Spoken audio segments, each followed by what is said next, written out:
வணக்கம். எல்லாரும் எப்படி இருக்கீங்க? நல்லா இருக்கீங்களா? இன்னைக்கு நான் கோபி மஞ்சூரியன் செய்ய போறேங்க. வாங்க எப்படி செய்யலான்னு பார்க்கலாம். நான் இப்போ ஒரு காலிஃப்ளவர் எடுத்து கட் பண்ணி வச்சுருக்கேன். நல்லா கொதிச்ச தண்ணியில் கொஞ்சம் உப்பு சேர்த்து நல்லா க்ளீன் பண்ணி எடுத்துக்கலாம்.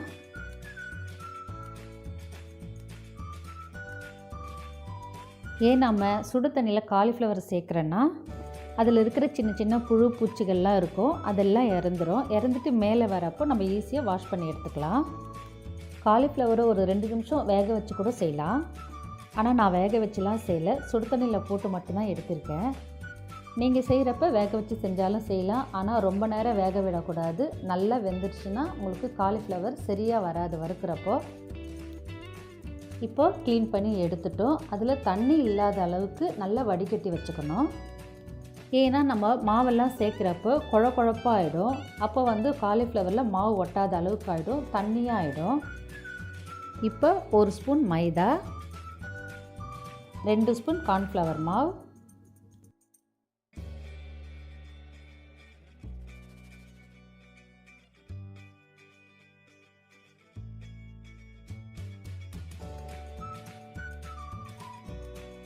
தேவையான அளவுக்கு உப்பு,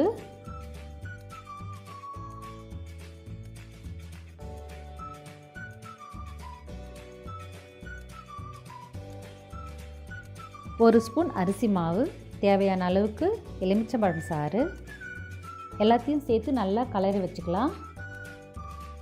இப்போ அடுப்பு ஆன் பண்ணி ஒரு கடாயை வச்சு காலிஃப்ளவர் வறுக்கிற அளவுக்கு தேவையான அளவுக்கு எண்ணெய் சேர்த்துக்கலாம்.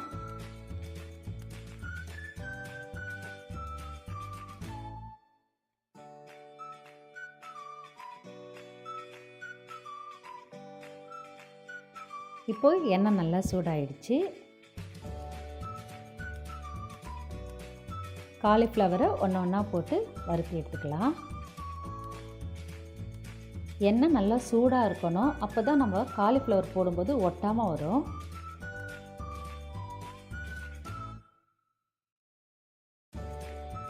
ஒரு சிலர் காலிஃப்ளவர் பகோடா போடுறப்போ அந்த கலர் பவுடர்லாம் சேர்ப்பாங்க.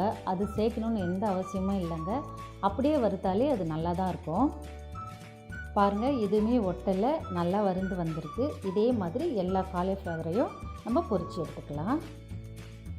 பாருங்கள், நான் சில்லி பவுடர், கலர் பவுடர் எதுவுமே சேர்க்கலை. வறுத்ததுக்கப்புறம் பாருங்கள், நல்லா கலராக வந்திருக்கு, பார்க்கவே அழகாக இருக்குது. இப்போ அடுப்பில் ஒரு கடாயை வச்சுக்கலாம். காலிஃப்ளவர் செய்கிற அளவுக்கு தேவையான அளவுக்கு கொஞ்சம் எண்ணெய் சேர்த்துக்கலாம். எண்ணெய் நல்லா காஞ்சிடுச்சு. இஞ்சி பூண்டு நான் பொடி பொடியாக நறுக்கி வச்சுருக்கேன், அதையும் சேர்த்துக்கலாம். பொடி பொடியாக நறுக்கி வச்ச பச்சை மிளகாயும் சேர்த்துக்கலாம். நான் ஒரு பச்சை மிளகாய் தான் சேர்த்துருக்கேன். உங்களுக்கு கொஞ்சம் காரம் வேணும்னா உங்களுக்கு ஏற்ற மாதிரி சேர்த்துக்கோங்க. சேர்த்ததுக்கப்புறம் நல்லா கலரி விட்டுக்கோங்க.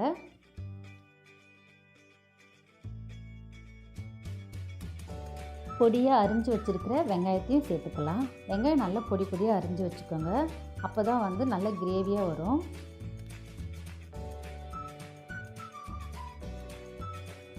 வெங்காயம் சேர்த்ததுக்கப்புறம் நல்லா கிளறி விடணும்.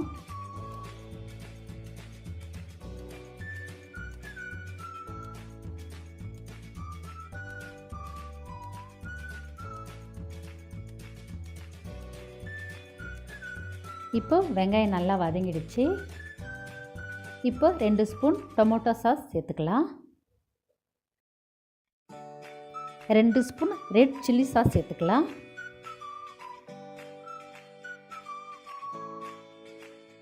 நான் சின்ன பூ எடுத்துருக்கிறதுனால அதுக்கேற்ற மாதிரி எல்லாமே சேர்த்துக்கிறேன். நீங்கள் பெரிய பூ இல்லை அதிகமாக செய்கிற மாதிரி இருந்தால் அதுக்கேற்ற மாதிரி சாஸ்லாம் சேர்த்துக்கோங்க.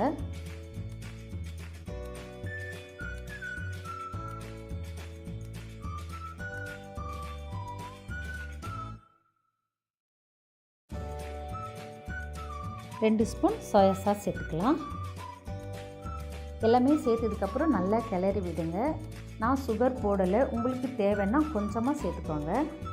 எல்லாமே நம்ம சேர்த்ததுக்கப்புறம் நல்லா கிளறி விட்டுக்குங்க. இப்போ தேவையான அளவுக்கு கொஞ்சம் கொத்தமல்லி சேர்த்துக்கலாம். ஒரு குடமிளகாய் எடுத்து கட் பண்ணி வச்சுருக்கேன், அதையும் சேர்த்துக்கலாம். ஒரு வெங்காயம் எடுத்து பெருசு பெருசாக கட் பண்ணி வச்சுருக்கேன், அதையும் சேர்த்துக்கலாம்.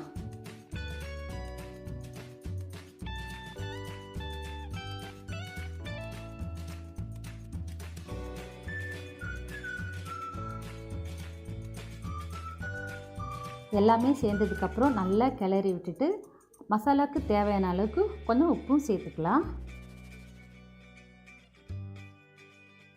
உங்களுக்கு கொஞ்சம் லிக்விடாக வேணும்னா கொஞ்சமாக தண்ணி சேர்த்துக்கோங்க.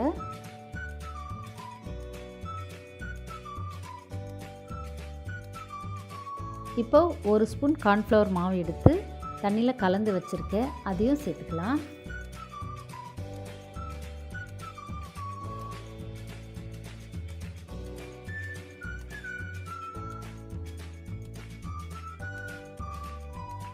மாவு வந்து கொஞ்சமாக கலந்து ஊற்றிக்கோங்க, நிறைய சேர்க்காதீங்க, ஏன்னா கெட்டியாக ஆகிடும், அந்த டேஸ்ட் வராது உங்களுக்கு. எந்த அளவுக்கு நமக்கு கிரேவி வேணுமோ அந்த அளவுக்கு சேர்த்தா போதும். இப்போது மசாலா எல்லாம் நல்லா வெந்து வந்துடுச்சு. இப்போ வறுத்து வச்ச காலிஃப்ளவர் எல்லாம் சேர்த்துக்கலாம். வறுத்து வச்சுருந்த காலிஃப்ளவர் எல்லாத்தையும் சேர்த்துட்டோம். இப்போ நல்லா கிளறி விட்டுக்கணும்.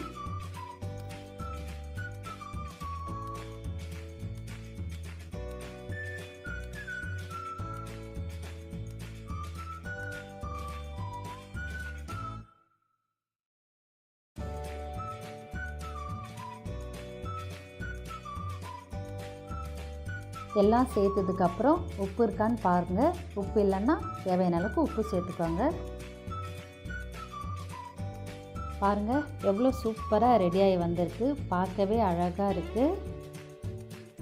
ரொம்ப ஈஸி தாங்க, நீங்களும் உங்கள் வீட்டில் செஞ்சு பாருங்கள், ரொம்பவே நல்லாயிருக்கும். எல்லாம் ரெடியானதுக்கப்புறம் தேவையான அளவுக்கு கொத்தமல்லி, கொஞ்சம் ஸ்ப்ரிங் ஆனியன் சேர்த்துக்கலாம். நீங்களும் உங்கள் வீட்டில் செஞ்சு பாருங்கள். இந்த வீடியோ உங்களுக்கு பிடிச்சிருந்தா லைக் பண்ணுங்கள், ஷேர் பண்ணுங்கள், சப்ஸ்கிரைப் பண்ணுங்கள். மறக்காமல் அந்த பெல் ஐக்கானையும் ப்ரெஸ் பண்ணுங்கள். மீண்டும் இன்னொரு வீடியோவில் பார்க்கலாம். வணக்கம்.